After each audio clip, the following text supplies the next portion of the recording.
Eu nunca falei isso para ninguém, nem para minha mãe, nem para os meus amigos, nem para os terapeutas por quem eu passei. E olha que foram muitos, mas tem uma coisa que aconteceu comigo há quase 8 anos e eu preciso tirar isso do meu peito. Porque eu acho que, se eu não falar agora, ele pode voltar.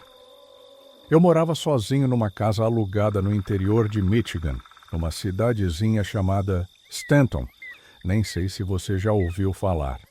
É o tipo de lugar onde o tempo parece parado, sabe? Um silêncio constante, ar pesado, quase ninguém nas ruas. Me mudei para lá depois de uma sequência de perdas.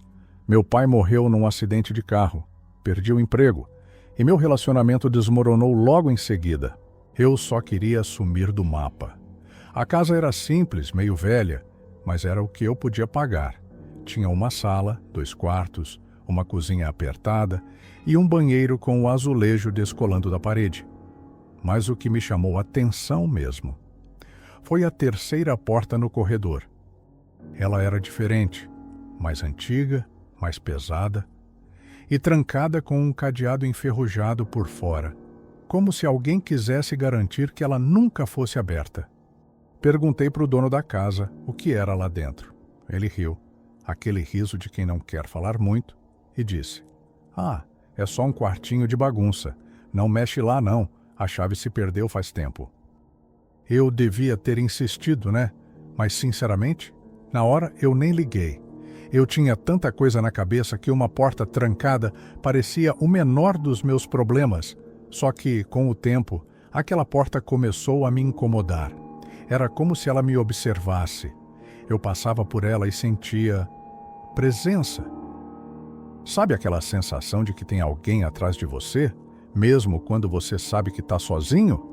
Pois é, começou com barulhos leves, coisas que eu tentei ignorar. Estalos, rangidos, como se alguém estivesse mexendo numa caixa lá dentro. Teve uma noite em que eu acordei com um som, um estalo seco, forte. Levantei, fui até o corredor e juro por tudo que é mais sagrado. O cadeado estava aberto. Estava caído no chão, como se tivesse sido destrancado do lado de dentro.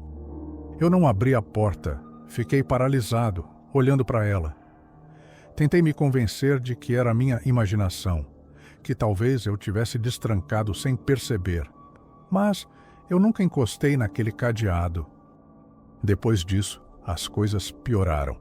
Comecei a sonhar com a porta, mas nos sonhos ela estava aberta e dentro havia alguém ou alguma coisa.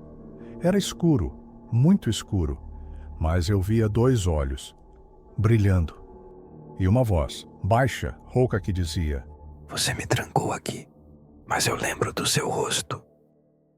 Eu comecei a perder o controle. Deixava a luz da sala acesa à noite. Dormia com a TV ligada. Cheguei a empurrar um armário contra a porta, como se isso fosse ajudar.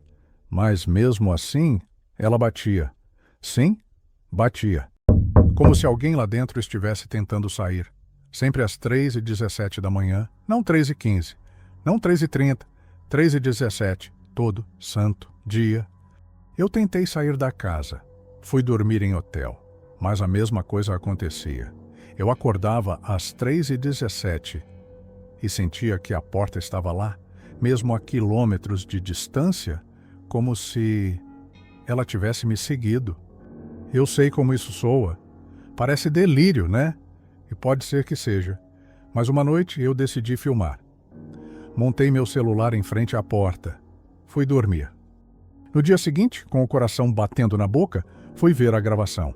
Na gravação, exatamente às 3h17. O vídeo escureceu. Não ficou preto. Ficou distorcido. Como se a imagem tivesse sido rasgada por dentro. E aí, dava para ouvir sussurros. Vozes dizendo coisas que eu não entendi. Mas uma delas era minha. Eu, falando com alguém. Sussurrando. "Já tá quase na hora. Eu vou te deixar sair." Eu apaguei o vídeo na hora, mas no fundo eu sabia. Aquilo era real. Na noite seguinte não teve batida, não teve som. mas quando acordei, a porta estava aberta. Lá dentro não tinha nada, nada visível, pelo menos, só escuridão e uma sensação de que alguma coisa tinha saído. Depois disso, nunca mais fui o mesmo. Mudei de cidade, nunca mais morei sozinho, mas às vezes, quando acordo no meio da noite, ainda ouço uma voz dizendo: "Você me libertou", e eu sinto que eu trouxe alguma coisa comigo. Talvez esteja atrás de mim agora, talvez esteja ouvindo essa gravação junto com você. Então, se um dia você alugar uma casa antiga e encontrar uma porta trancada, faça um favor a si mesmo, não abra. Eu devia ter dito algo antes, mas, sabe, por muito tempo eu fiquei com medo de que ninguém acreditasse. Pensei até que eu estava pirando. O medo de ser taxado de louco era maior do que o próprio pavor que aquela casa me causou. Eu tentei ignorar, seguir em frente, mas algumas coisas ficam com a gente, não importa quanto tentemos deixar para trás. Eu sei que se alguém me visse hoje, não imaginaria o que eu passei. Eu aprendi a esconder, a disfarçar, a seguir em frente. Mas no fundo, ainda existe uma parte de mim que não se curou. O que aconteceu naquela casa em Stanton deixou uma marca. Não é algo que você simplesmente apaga.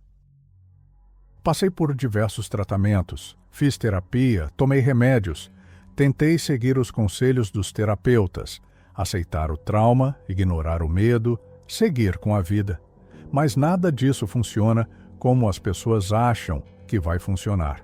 Não importa quantos anos se passem, o que aconteceu naquela casa ainda está comigo. Quando fico sozinho, sinto a presença, aquela sensação de ser observado. E por mais que tente me distrair, por mais que mude minha rotina, ainda há momentos em que aquele medo, aquela angústia, volta. Não é só o que vi ou ouvi, é o que não posso explicar, é o vazio que ficou. Às vezes à noite, quando o silêncio é pesado demais, eu acordo com a sensação de que alguém está na sala observando. Não é o tipo de coisa que você imagina em pesadelos. Não é uma sombra que você pode simplesmente ignorar. É uma presença real, palpável. Como se o ar ao meu redor ficasse denso e frio. E, por mais que olhe ao redor, não há nada lá. Mas o medo, ele está ali, mais perto do que nunca. Como se tivesse crescido, se alimentado da minha própria insegurança e ficasse esperando o momento certo para me consumir por completo. Até hoje não me libertei disso e acredito que nunca vou. Afinal, ele lembra do meu rosto.